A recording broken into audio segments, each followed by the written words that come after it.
Hey everybody, this is Brian with the Collector Report. Today I'll be reviewing Shadows of Ivory, which is a self-published fantasy book by Bryce O'Connor, who's also written a series called Wings of War, which I really enjoyed and which pointed me to this book and reading it and now doing a review of it. And it's also co-authored by T.L. Greylock, who wrote a series of books called Song of the Ash Tree, which I haven't read, but based on the number of Amazon reviews, seems like it has a pretty decent following. So I thought Shadows of Ivory was solid, but I think it is just kind of like a mid-tier book that if you're looking for a pretty good fantasy book to read, you would go here, but not like an immediate must-read book. Do it now, drop whatever you're currently reading, and go to this one.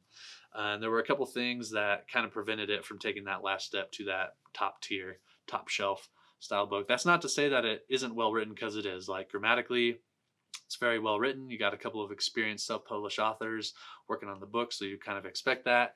They created this really intricate world with a really deep backstory and history that affects the current events where the story, during the time that the story is taking place.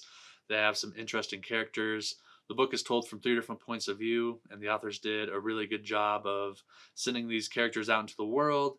They kind of all experience their own share of adventure and pick up pieces of a story that the authors really deftly kind of weave and braid together to get to the climax of the book.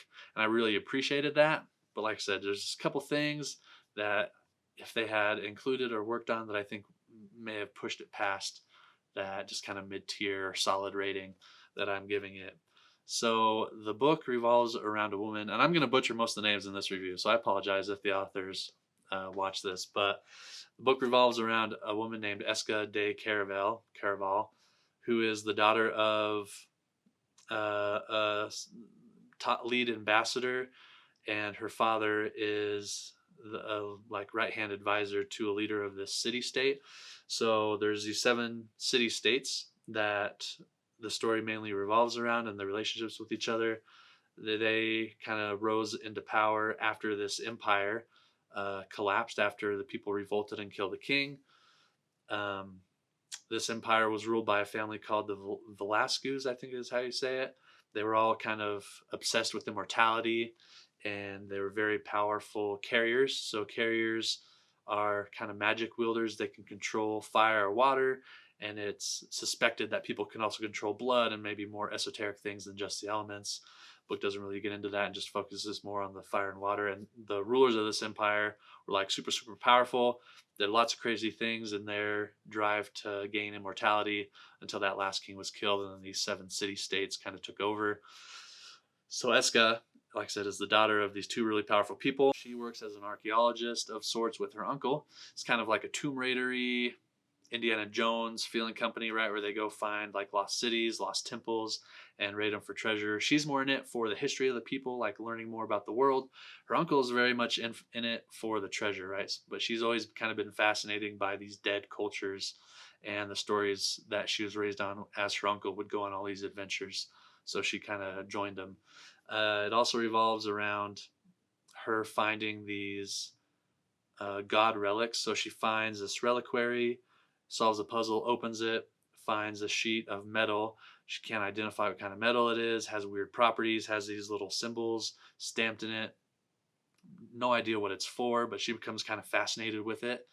She gives it to a friend of hers named Albus, not Dumbledore, but he is a librarian, kind of that fantasy scholar with his head in the clouds, very knowledgeable about things, who's a friend of hers, who works in the main library of this city-state that they both live in.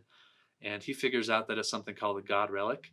And they find out that these relics, it's hinted at, have been the cause or have been kind of at the center of all these, momentous historical occasions that have changed the course of the world. And it's kind of hinted at that people have a way to like use them, or it's unclear, right, if people have used them or if they cause these events to happen. But that kind of fascinates Eska. And so she finds out that there's 6 reliquaries, and she goes on this quest to find them. And over the course of the book, it's kind of revealed that there are other people in search of these reliquaries and these artifacts. Eska gets framed for murder as she's on this search, and you kind of find out why that happened, why people are looking for these things, and their importance to the world. This book definitely has a slow burn, like it very gradually builds, it reveals more and more of the world. Each chapter has kind of like a prelude of a journal entry or a letter that someone wrote, and it reveals a little more of the characters' motivations, a little more of their backstory, and a little more history of the world as the story progresses. So, one of the things that bugged me, like I said, is that I said previous that the story was told from three different viewpoints. The book is a pretty decent length, but the issue is that because they're constantly switching between these three different viewpoints, which are Eska, her friend Albus, and then a brother and sister named Manon and Perrin Barca, who have a company that are kind of rivals with Eska and her uncles. Right, you'll be reading one storyline, you'll get really involved with the characters, start liking it, and then it'll switch to another. And you'll start reading it, start liking it, and they'll switch to another. And I don't think the book is long enough to really delve into each character and develop that character as much as they would have if the book had been a little bit longer. So I feel like the characters, while they're developed well for the length of time they wrote about them, I think the book would have really benefited to delve more into the character development and kind of explain their stories more, because you'll be reading and sometimes the characters will take action and it just doesn't seem to fit with the character that's been revealed so far in the story.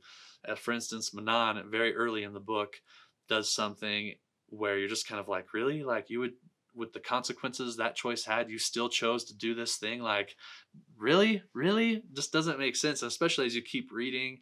And the book explains, she's very intelligent, very driven, and then my mind kept going back to something she did in the very beginning of the book, and I was like, that just does not fit. And there's similar things with Eska, where she makes some choices where it's just like, I don't doesn't really seem to fit with the character that's been revealed. And there's characters introduced where it's just like, I'm not sure their purpose. So that was one of the main issues. Another issue is that, like I said, the story has like a slow build. More and more of the world is revealed and the importance of these god relics to the country. And then you get to the end of the book, the climax of the book, and it takes place just over the course of a couple pages, right? Like I said, there's three different viewpoints, so there's like kind of three different mini climaxes of the book. But when they do happen, they're so short and they take place over such a small course of the whole book. That's just kind of a disappointment. If there's a slow build, I at least want there to be some explosive moment where there's a definite conclusion to the events that are happening, even though it's part of a longer story arc. Hopefully some things in this individual book can come to a conclusion, right? But I don't really feel that they do. So these two or three things, right, where you have these different viewpoints, but the characters maybe aren't developed as well as they should have been. And then the characters sometimes making choices where you're just kind of like, that doesn't really match the character that's been explored and described so far in the book. Bothered me. And then just that climax falling short where you get to the end of the book, you're just like, okay, that was pretty cool. Like, there's some cool reveals, but it's just kind of like, after this slow like build up and development, it's just kind of like, that was it. Like, that's how the book ends. So, the book is solid. At the end of the day, like, I don't want you to think I hate the book, because I did enjoy it. I think it's solid. I don't think it's, put down whatever you're reading now and read this kind of book, but I think it's something you should check out eventually. I'm definitely going to read the second book when it comes out. I will probably do a review of that as well. And I don't know, I'm always afraid, like, when I read a book and I think, oh, that was pretty good, like, it was solid, but it's not anything special. I don't want to, like, ruin anyone's day or anything like that. So kind of is what it is, right? This review is just my opinion. I'm sure you have your own. Everyone has their own. So if you like science fiction, fantasy, like comics, subscribe to the channel, like the video. I got more stuff coming out every week. I'll see you next time.